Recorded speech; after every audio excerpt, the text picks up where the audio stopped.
It's the Guitar Dads. It's the Guitar Dads.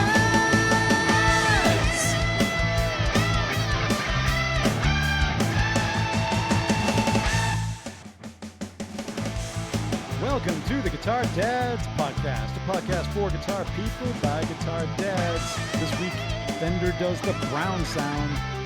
You too can own one of these basses. And what happens when you compress an orange? Is it just orange juice, or did they crush it? This week on the Guitar Dads podcast. And now, the guys who always denied being on the juice. Hello, everybody. I'm Matt. I'm Dave. What's up?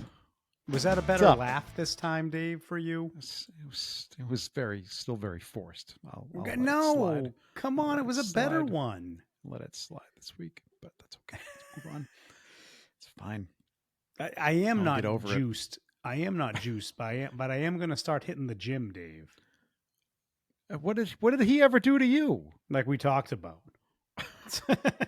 No, not hitting Jim, our friend Jim. Oh, hitting The the gym. the gym. Well, But that's maybe what I will. Maybe I'll get into the steroids. That seems like a fun thing to do. I mean, I think you could. Get into the HGH. Maybe not steroids, but HGH. Are they the same thing? I don't know. Well, it's all Well, HGH is human growth hormone, and I mean, yeah, What were there's they- certain what was it? different steroids do different things. Yeah. Give me that stuff that, Barry Bonds and Mark McGwire were taking to hit all those home runs. I'm down for Oh, that. you want that stuff? Okay. Yeah. What was that? HGH? I don't know. I'm in. I mean, yeah, but then you ain't getting in the Hall of Fame, buddy. Disclaimer, I don't condone doing illegal drugs of any kind. No, or legal drugs. Well, yeah, I mean, you condone legal drugs if they're necessary, but yes. Yeah, I don't condone doing illegal. Full disclosure, full disclaimer by our legal team. Anyway, yeah. We Our have a legal team had to now? intervene in that conversation. Yeah, they piped into our ears. All right, anyway, welcome to the show, everybody. If you are new here, thanks so much for checking us out. And as we always say, thanks to our loyal listeners. You guys are, Yes. You guys are killing it. We really appreciate it. Thank you for coming back week to week. You know where to check us out at Guitar Dads Podcast over on Instagram and Threads. Come join the Facebook group at Guitar Dads Podcast there. Over on X and on YouTube. If you want to watch the full episode, not sure why, but people do. It's up there. So go find us on YouTube as well. And just a special thank you to everybody who's been hanging with us all these years. We really appreciate you, and hope we continue to bring you something entertaining. All right, that's it. Record time. Nice job. All right, let's get into it. Let's get into the Dataverse. Some interesting news this week. There into the is some Dataverse. interesting news. Let's go. Let's go. Some very interesting news in the Dataverse this week. What do you want to start with? Well, let's Well, hit let's this. talk about the EVH Yeah. guitar. I mean, the EVH Yeah. guitar. So the EVH Kramer, whichever the Kramer, the guitar that Eddie had in that famous ad, was that in like which guitar magazine was that in anyway? Oh God, Anyway, I don't. It was in every guitar magazine. That Kramer Every ran guitar ads in. magazine, Yeah. probably. That's what it was. Probably. Right. Yeah. It just sold at auction for $2.7 million. Is that an Yeah, there it overprice goes. or an underprice? So it makes it the sixth most expensive guitar ever sold publicly. Yep. Is what it is. And we always run when we talk about auctioned off guitars, we always have to talk about the most expensive guitars ever sold at auction or sold publicly. So, I mean, what are they? We know what's talking about the Kurt Cobain, the Kurt Cobain the acoustic. unplugged acoustic, Yep. right? The Gibson, right? Gilmore we is talk about on the that Gilmore, list. Yep. Strat, right? And we talk about the Smells Like Teen Spirit guitar, right? Yep. I think those. I don't know what the other. We'll look it up, Dave. While you you go ahead. I mean, that's cool. I mean, I think it's kind of cool that it's just like, I wish we had this kind of cash, right? Because it would be so cool for one of us. Isn't it always the case? It's usually, Don't yeah, of we course. but it's always like I mean, and I hope this is going to somebody who actually appreciates Eddie for who he was and Van Halen and how iconic that guitar is. But sometimes it's just people with money that want to have cool things and they buy them. So I don't know. You never know. You never find out who actually buys these things, which is kind of unfortunate, except Jim Irsay, the rest in peace, Jim Irsay, but former owner of the Colts, Indianapolis Colts over here in America football team. Famously, Right. had a ton of, unbelievably famous guitars and, toured them sometimes. So everybody could see, and, we still have yet to find out what is going to happen with that collection. Have you heard anything? No, I mean, I'm sure it's just part of his estate, but I'm hoping that like some kind of, or organization of some kind takes over and continues to steward those guitars and maybe takes them out for the Yeah. tours like they used to do occasionally. That'd be cool. So I hope that happens. But yeah, so actually, this is an interesting fact now. So with this Kramer being sold for the 2.7, is that what you just said? 2.7? 2.7. Yeah. Now this makes Eddie Van Halen in the unique position of having two of the top 6 most expensive guitars sold right. at auction. Yeah. Because his Hot for Teacher guitar, that's Hot for Teacher, which yeah, is also a Kramer, yep. sold for $3.9 million in 2023. Yeah. So there you go. So now, and to run down the list, we were correct. It's Cobain's MTV Unplugged Martin D18E, the Smells Like Teen Spirit Mustang, the David Gilmour Black Strat, Eddie Van Halen Hot for Teacher Kramer, and John Lennon's famous Hootenanny 12 string for $2.8 million. So, oh wow, okay, there you go. Yeah, all right. there you go. There you go. Well, moving on to somebody who may one day be the namesake of a guitar which sells for an extraordinarily high price. Slash has come out and commented on the Sphere. We all know the Sphere, the newish venue in Vegas. That incredible, everybody's seen pictures, or maybe you've been, and I'm jealous of you, but that's okay. Yeah, we'll get over it. It's just not right for GNR, and I've heard other rock bands talk about this because his take is that it's just not a venue for a proper rock and roll show. That's a quote. Now, what does he mean by that? I don't know. I mean, because I think it's a little bit distracting maybe for the audience because there's so much going on. right. But the video and everything else, I think he, in his mind, the attention should be on the stage and what's going on stage and all that stuff. I kind of like this take because he's exactly right. It's never really been a Guns N' Roses thing. Even in all these stadiums and everything that they've done, it's really not been about like flashy stages with crazy production and all that stuff. And you think about the bands that have played there, it's not true for them either. Like you think about, the Grateful Dead, now it's Dead and Company that's played there. I wouldn't think of them as like a visually, interesting band either, but they've done it. And then the Eagles did it, right? They did an incredible job too, Dead and Company. Big stage kind of production bands. Yeah, so there's two sides Kenny of this, but Chesney recently did it. Oh, really? Is that right? Backstreet Boys, I know, were there for a stint. Backstreet Boys. Well, that's kind of like that. That's perfect for them. Yeah.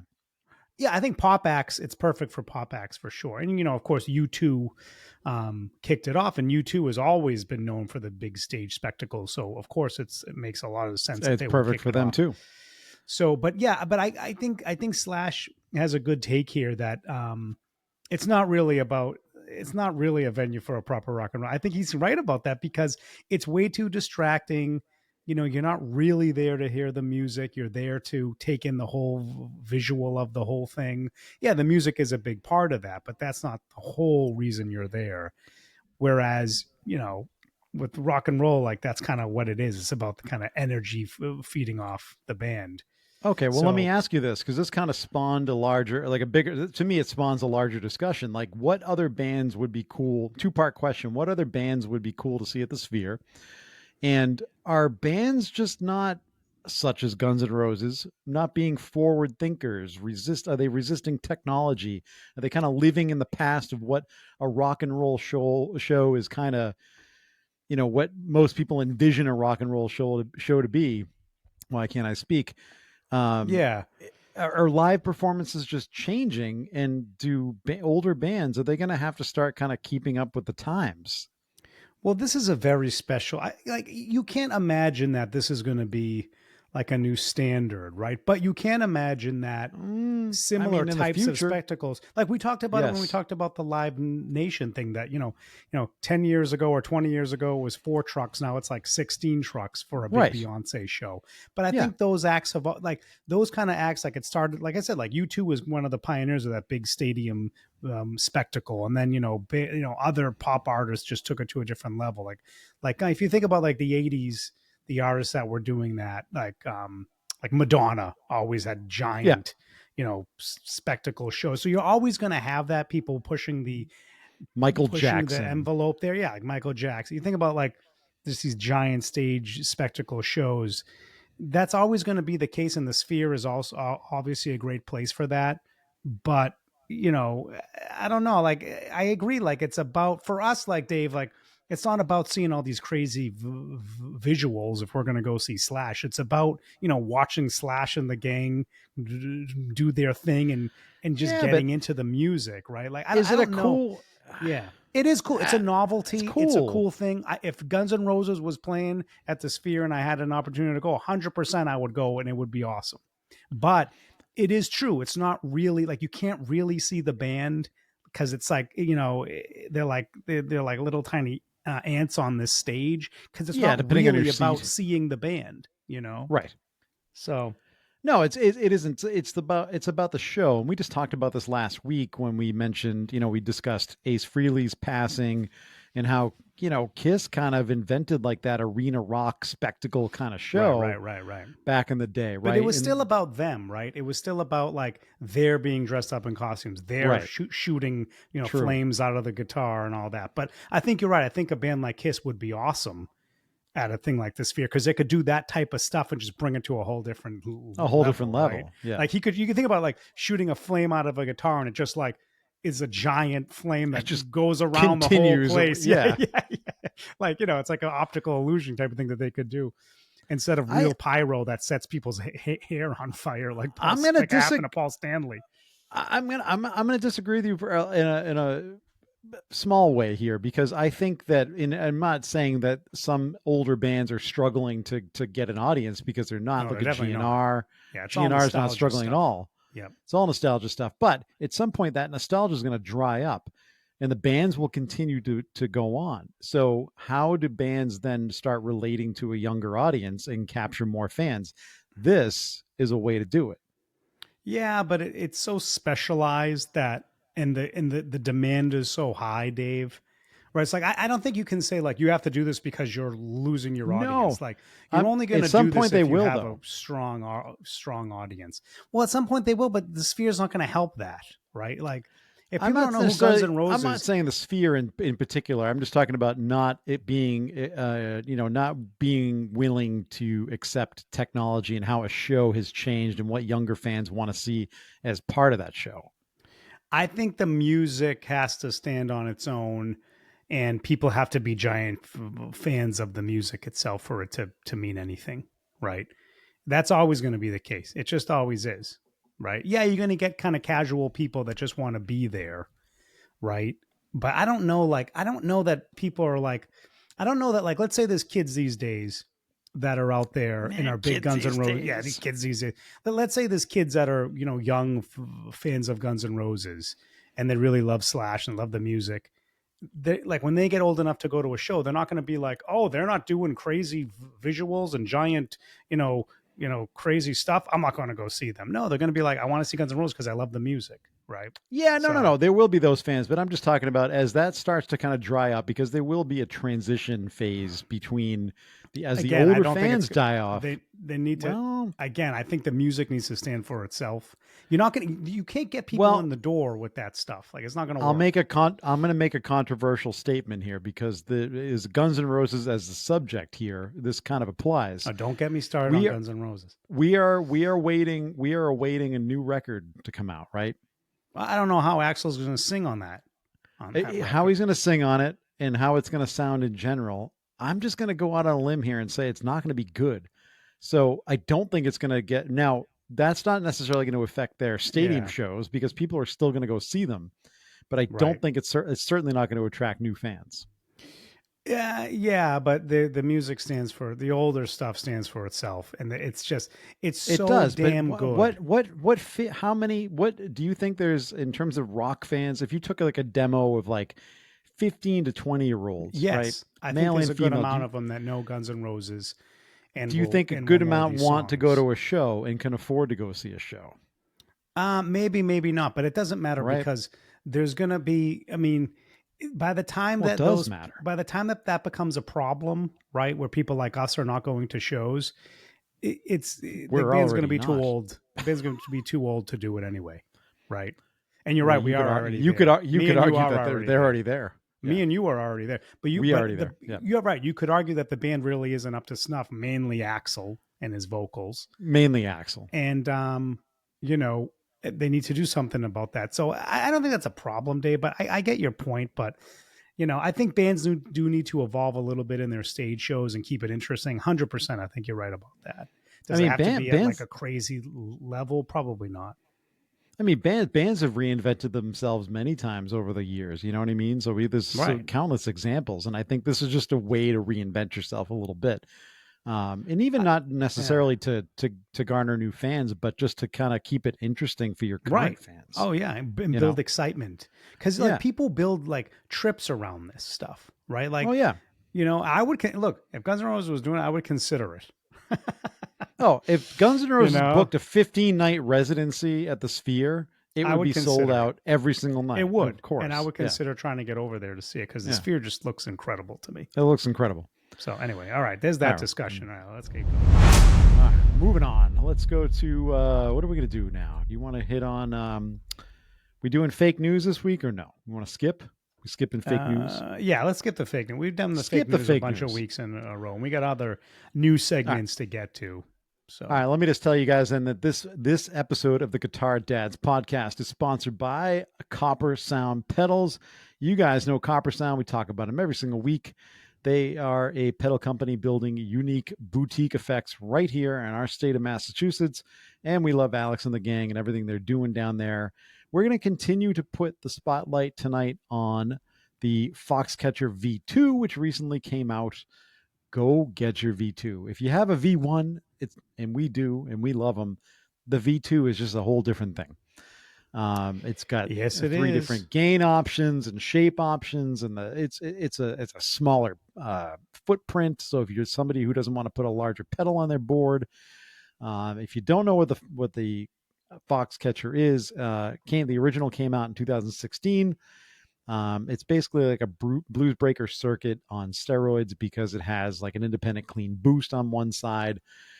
You can decide the order of the clean boost into the drive, or one of the other, switch them around. It's just, we've talked about this enough. So if you've listened in the last bunch of weeks, you know what this thing is. Go check out the V2. Special thanks to Alex and the gang at Foxcatcher Pedals, at Copper Sound Pedals. And if you want to save yourself a little bit of cash, hit the code DADS10 at checkout for 10% off your order. Yeah. Thanks so much to Copper Sound. All right. And I will say, I did spend a little bit of time this past weekend with Let's the hear your Foxcatcher comments. V2. And Real the quick. thing, and I put it through the Wonderland overdrive that I have here from Amplified Nation, already on the dirty side of that amp, and pushed it in. Just that's what I like to do. I like to use these kind of lower gain overdrives in front of the dirty side of amps, and it just sounds awesome. It does the thing, guys. It's just incredible. It does. Yeah, and I it's love great. the different gain stages. You can get some really nice, kind of more saturated tones, which is what I like for lead stuff. So yeah, great. Highly recommend, guys. All right. All right. Moving on. Moving on. What are we going to get into now? Let's see. Let's go to a new I don't segment. Oh, this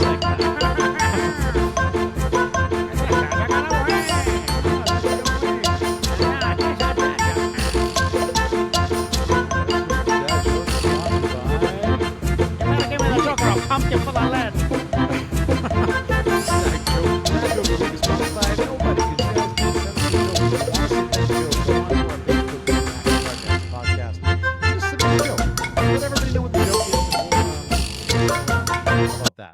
That sound good to you guys? Sounds good. Sounds good to me, man. Well, everything sounds good. I mean, you're very agreeable tonight. I don't know. Am I? Well, somewhat. Yeah. I mean, maybe not. Let's go. Yeah, not really. Well, Matt, did you hear about the Navy officer who was allowed to take his service dog with him on the submarine during deployment? Yeah, he barked a lot, but it was kind of muted because he was a subwoofer. What anyway in the world? Good one, Dave. Okay. Did you hit a sound effect? Because I didn't hear it. I did. It's Well, like all didn't- frozen. Yeah, the joke was so bad I that couldn't even hear the Riverside sound didn't want to effect. play the sound effect. Bro. All right. That's good. There it is. I heard that. I didn't hear it. Okay, well, I it's heard better it. off that way. We'll see what the Anyway. recording picks up. It should be a fun game. All right, let's get to a new segment. We've got Moving another on. new segment coming up, Dave. You want to intro it? Yeah, let's do this new segment. As we said last week, we are changing up the show a little bit. We're going to start rotating segments in. Last week we did something And called out. Rig and out and out. We're not just going to keep them all. Last week we did Rig for the Gig, and of course we highlighted the Gibson and Epiphone versions of the Back to the Future guitar. Of course, we take a look at go back to listen to that episode. Should be called tonight, Back to Your Bank Account. Back to your bank account. Tonight we got a new segment called Back to Bassists. Okay, get it? Back. Just to so you guys bassists. know, we're very proud of all these segment titles. So if you don't like them, you better let us know. Yep. Yeah, you can let us know. You can Back let us to know. bassists. Back to Not basics. back So to tonight- basics. Back to basics. Back to basics. So- We are gonna. So you want to tell the story because this is a Yeah, I'll tell the cool story. story about Adam Clayton So and there's some of the gear he's putting up for auction. Yeah, Adam Clayton, you know, beloved Of U2 bassist fame. for U2. He is putting up a bunch of basses and other gear for auction. 18. And it doesn't say like necessarily if he's going to go to charity, like knowing him, it probably will. But there's a bunch of stuff here. And if you're into basses, there's some really cool stuff. I think as everybody knows, Adam's a big Fender guy. I think he's a jazz bass guy, if I'm not mistaken. And again, like Dave and I are a little bit out of our element here. So you bassists out there, just, you know, just chime in and tell us that we're way off on this stuff. I mean, you 'cause we'd guys love think, to hear listen, that. you think guitarists are weird. Bassists are even weirder. Bases are even weird, right? But there's a lot of cool stuff. So I'll just like talk a little bit. You know what, Dave? I'm going to share my screen so you can see this too, Dave. Yeah. Just so Because I'm reading bear an with article us. on this. This is going to be. It's an 18 bass collection currently housed at the Museum of Style, Icons in Newbridge in Ireland. Yes. In Ireland, yeah. And it it's opened gonna last go week. t- It's going to run until November 9th. Yeah. So if you want to take a bid on one of these things, it's going to be out of Julian's Auctions in New York City. yeah, and out of Nashville. Yeah. Oh, is it it's going to be in Nashville. Nashville. But Nashville. isn't It's gonna be Julian's in a Nashville. New York thing? I thought they were. Maybe I don't I have know. no idea. I have no idea. Anyway, so let's I take don't a go look. to a lot of auctions, as you know. Yeah, I don't really either. So, look, we got a Warwick streamer bass, which is kind of like a Rickenbacker type of look. Very cool. Is he auctioning off this vest? I want the vest. He is the vest. Yeah, $450. That's a a cool- 1983 War U2 War tour crew vest. Could I with wear that pass skiing? and you guitar think? pin. You could, or you could wear it as like a Marty McFly Halloween costume. Well, that was a red vest, but whatever, close enough. That was a red vest, yeah. Anyway, but then you got a 1965 jazz bass in Sunburst, stage played, but like I'm guessing that's an actual 65 jazz bass. 10 grand for that. Yep. Bid. And then we have another Warwick Streamer CV. Actually, a few of those Warwick, of those Streamer Warwicks, which are kind of cool amps. I'm call amps, cool basses. I'm not really familiar with that. I know Warwick is an awesome brand of basses, though. And then he's got a Lackland J style Jones bass. Which is kind of like a Fender kind of a style bass, a Fender jazz bass style bass. And then this is the one that I love, and you guys are going to know why, because it is a Purple Sparkle 2016 precision bass, P bass. Notice how he hasn't owned that very long, and he's already getting rid of it. Yeah, so this was a custom shop thing that Fender had put out, like a signature custom shop thing for Adam Clayton. You can find these on Reverb now. Holy shit. Well, that's because this is memorabilia stuff now. That's what that is. So, but you can find these. I think you can find those on Reverb in like I want to say they're more in like the 5 to 7K range if you really wanted one. Not stage play, just like one that was out there in the world. So one not owned by Adam Clayton himself. And then we got some cool Warwick Verso basses. Was he only a 4-string guy? Did he ever? Yeah, he's a 4-string guy. Yeah, he's a 4. I mean, if you look, the bassists out there probably know. If you listen to U2, there's not a lot going on bass wise. That's right. I mean, maybe you guys again. Well, maybe there is, and you just don't know. Yeah, maybe there is. I bet we're wrong. Maybe there's some brilliance in there that I don't know about, but I don't know that he's known as like this kind of virtuoso. I don't know. So I think there's a lot of stuff behind the scenes that you don't know is bass, or you don't know what you're hearing, right? I think his bass lines are incredibly cool. Don't get me wrong about that, right? But there's nothing that is like stands out to me as like this is an amazingly creative bass part. Right. We're going to get ourselves into trouble for even coming up with this segment now because we're just like, I know, we're just like shooting in the dark here. No, but I'm giving you my opinion as what I've, No, I know. I'm giving you my opinion of what I think about Adam Clayton as a bassist. I think he's cool. I think they come up with creative stuff. I don't think any of it is like crazy complicated. Like he's not like Flea, right? He's not like Geddy he's Lee, not Flea. No, right? No. He's not like he's certainly not like Geddy Lee. Right, right. Like definitely not that style of playing. But anyway. These Warwick Versos, which, again, this is like first time I'm seeing these. These are like an Explorer shaped bass is what these are. So it's kind of cool. He's got a few of those too. And then, for more jazz basses and cool colors, P basses and cool colors, more YouTube tour jackets. There's a robe here. What is he hanging out with Joe Bonamassa? Like, what's Has it been washed? Here? I hope. Like, what is it? Has he got a back scratcher in here that's shaped like a bass? Like, what's he doing? Dude, if you want to wear Rolex like Adam Clayton's robe. Yeah, it's a Rolex. It's an Actung Baby era Rolex. Yep. And it's the bid on that is 10 grand. So I don't know. Well, there you go. I mean, if you're into the robe though, I mean, like who, like, I guess you want to buy that thing. If you want to like rub junk with Adam Clayton, this is the way to do it, right? I mean, yeah, like, I don't get it. It's like a bathrobe. Like what's okay. What happened in the robe is what I want to know. Right? Are there stories attached to this robe? It's odd. That's odd. It does say that a portion of the proceeds to this go to Music Cares. So that's cool. Yeah. From what I understand about them, they do good stuff. So that's kind of cool. So there you go. There you go. There's all right, well, back to bassists. Our first back to bassists segment. There it is. I think it went, okay. I think it went okay. I mean, anyway, it could be better. We'll work on it. We'll work on it. But I saw that news. Instead of just doing it in the news, I figured we would do it in the back to bassist segment. But if you have ideas for what you want to hear in that segment, you guys out there that play bass, or you people out there that play bass, let us know. Yeah, and we'll try to cover it. So there you go. All right. We know you're out there. We know you bassists, disguised as guitar players are out there. Anyway, all right, let's get into some gear. More Yeah. gear. What gear you want to get into?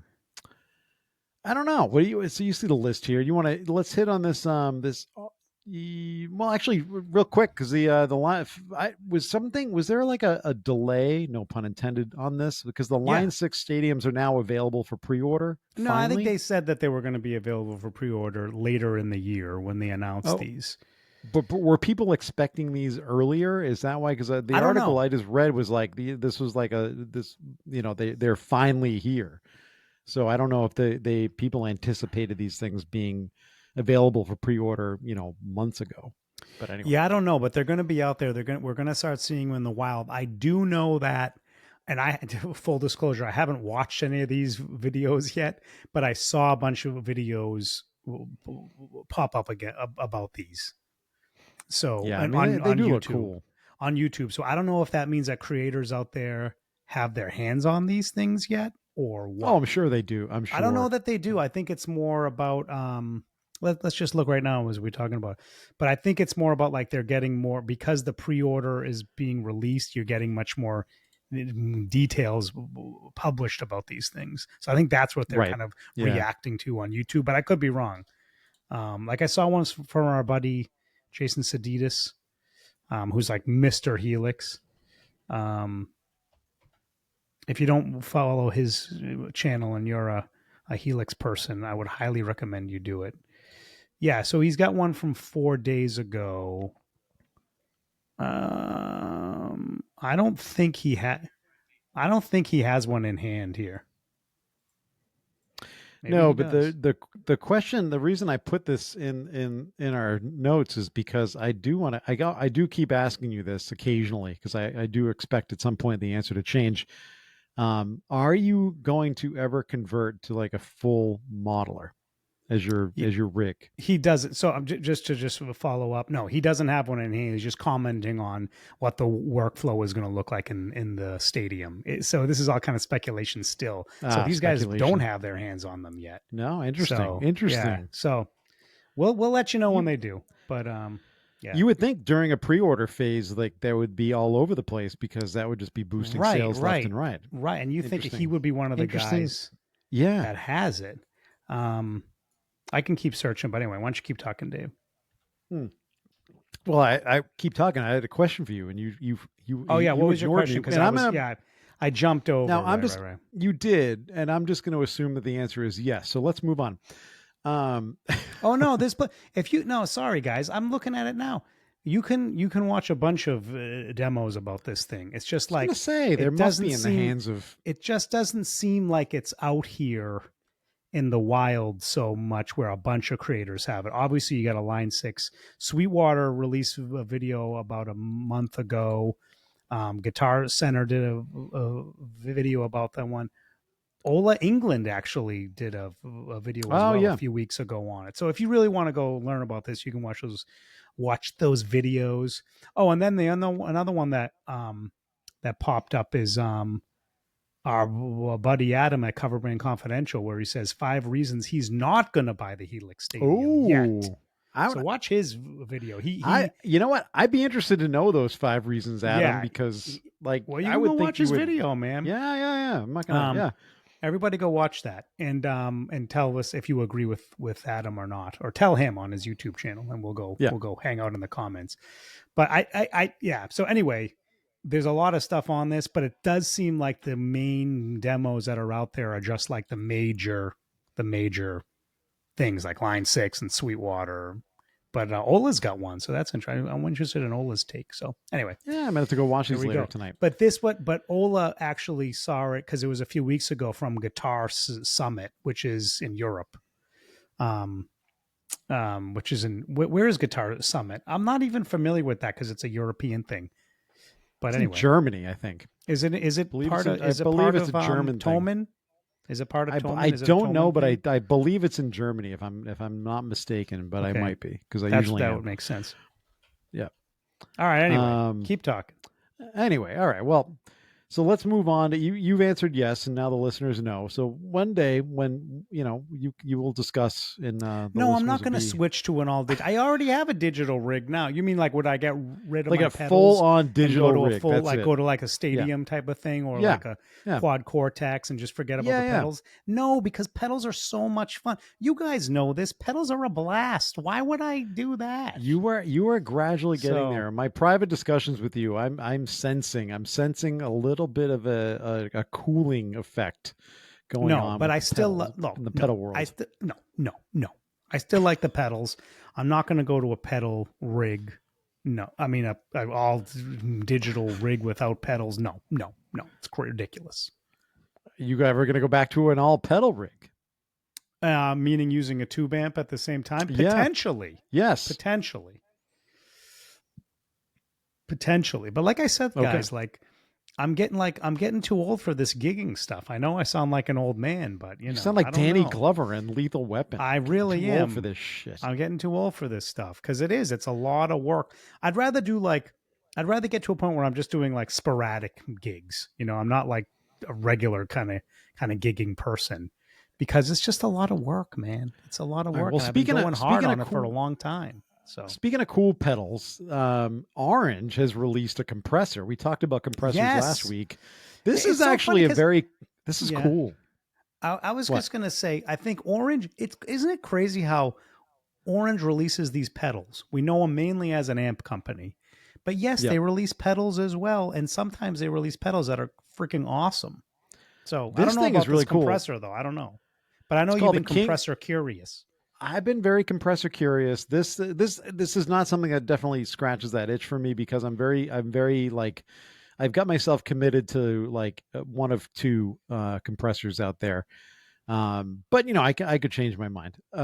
This one is called the King Comp.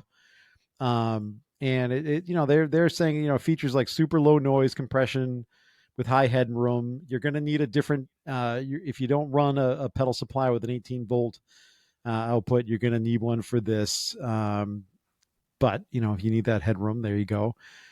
What's kind of cool about this is that it kind of changes. It's got an onboard like LED, and it switches from like blue to pink apparently to kind of give you real-time feedback on like what's happening and the amount of compression that's being about. I just think Well, that's really that's cool. That is Isn't a it? cool feature, and it It's a looks really- like King Kong. It looks like King Kong. It's so cool. It's actually very funky, and It does. It looks like a gorilla's mouth. It and looks it's got like a the- gorilla's mouth. it's got the the classic what do you call that? Like that metal bar handle. Yeah, the metal bar the- handle, so you're not gonna the kick things as you're kick the knobs as you're Yeah. stepping on the pedal. Yeah. It's cool, and it only comes in at 179 USD. So I think it's well priced, and it's a cool compressor. Not that I know a ton about compressors, but just reading about some of the features on this thing, this is an interesting piece of kit. I don't know. What do you think? Yeah, I think look, again, I'm not like a big compression guy, but if I was going to get one, I would get this just because it looks incredibly cool. I mean, for me, what I can get out of the HX Stomp in my rig is enough for me. So I'm not in the market for one, but this looks awesome. It just looks awesome. Like, we buy things with our eyes sometimes. So. Of course, but it looks like the features are very cool too. Yes. Yeah, but I mean, is this term? I mean, here's another segment. See, we create segments on the fly. Overused guitar terms. I think this is one. Studio quality compression here. I mean, is that like? Yeah, it's kind of like built isn't like that like a such tank. Isn't that like something? Isn't that overused? Yeah, all the just time. like built like a tank. Like most pedals are built like a tank. Maybe the Behringers are not. This is not in reference of built like a tank. This is studio quality compression, meaning like studio quality, like the 11-76 or whatever, like the top like. Well, no. compressors I that, know. I'm just saying, like, studio, there's cliches that are used all the time in studio. Oh, built like a is one of tank. them. Yeah. Oh, I There's thought you were cliche- referring to me. Ah, No. I'm sorry. saying, yeah, you're built like a tank too, Dave. You're built like something else.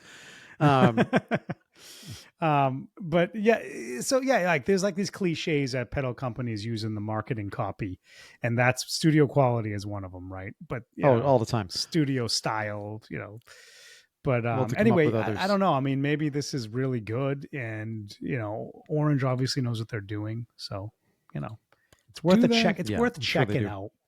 It's worth Oh, it's definitely checking worth out. checking out. And there's definitely You and looks Al, like there's good amount of control that you can have on this as well. yeah, So it's like it's tweakable, which is nice. So yeah, go ahead. You had yeah, it. yeah. I mean, it's got, it's You were got. launching into a segue that I interrupted. So Well, no, no. I was gonna say it's got your like it's got your typical controls on there that you would expect in the compressor, like your attack and release and those things. Um, No, I forgot what I was going to say, but we should talk about this. This came out. This is we're a little bit late to the party on this, but how about the Fender 62 is Super oh that came yeah, the out? 62 Super. Yeah, so this Of is cool. course, We this did kind of is gloss over this. Well, we had a couple weeks where we didn't do a pod and stuff. So yeah, so Fender is we don't talk a lot. releasing. We talk about a lot of like brown panel amps on this show, do we? We don't. We don't. Well, we've talked a little bit about we talked about the Sir Hombre. Remember that We one? did talk about the Sir Hombre. Yeah, That's their that's version of their. the brown Yeah. panel Fender. So the brown panel Fender. Can I For ask those you a of quick you that question? don't know, yes. Let me ask you a question because actually don't know this. From my understanding, am I right? Like the brown panel amps are kind of traditionally that in between of like they're a little bit more I don't know, like they're like an in between of like the black panel amps of And the back tweeds. in the day and the tweeds, right? Correct. Correct. Is that So kind of they're like not how? they're Okay, not quite as dirty and overdriven style of the tweed, but they're not that glassy clean that you like right. out of Of the black panels the that we're black used to. panels. And the breakup compared to the black panels is different. Like when you do overdrive a brown panel, it's supposedly, I don't have a lot of experience, but I think I have played the Sir Ombre and I kind of got a flavor for it. The clean tone on a brown panel is supposed to be, not supposed to be, it is. Um, it's like always edge of breakup. Like, so if you're someone that wants that glassy clean, like you get out of a super, right? Like a regular, like a black panel super, because it's high wattage, a 40-watt amp. You get that high headroom, glassy clean.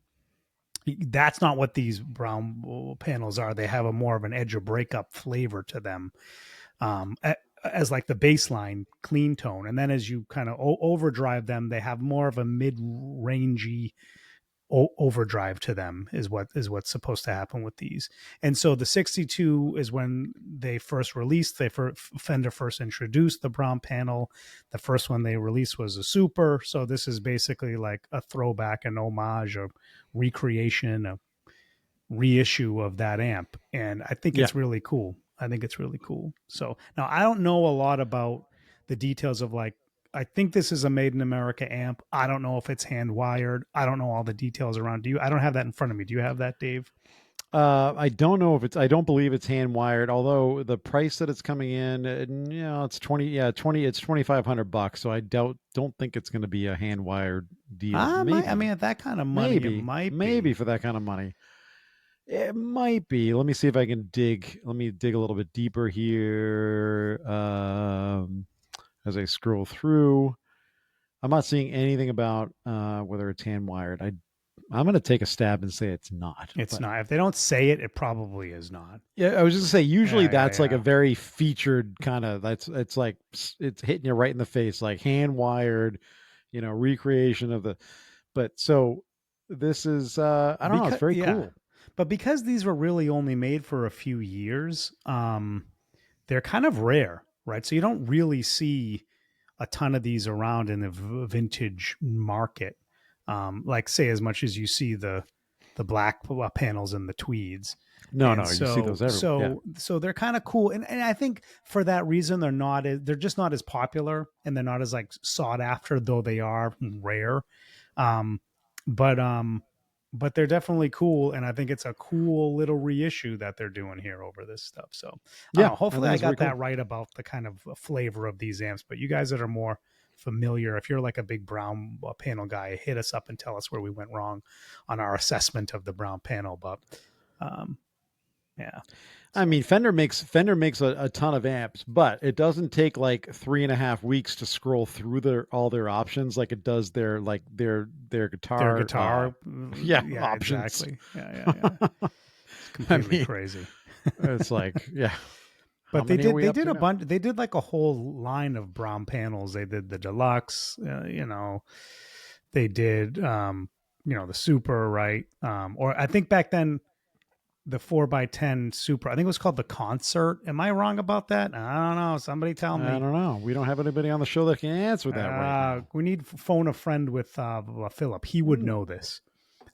Oh, yeah, we should do that would be a great trivia. Well, we're bringing you a similar segment at some point soon, very soon in the next few weeks. Um, but that would be a great additional segment if we did like a who wants to be we need like a spin on who wants to be a millionaire. Like who wants to Right, be right. a guitarionaire? I don't know what is or I don't know, a tonionaire.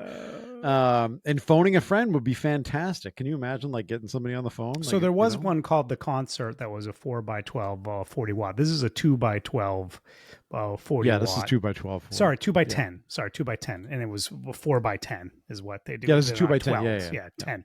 So this is a 2x10. The other thing I forgot to mention about this is these have harmonic tremolo in them.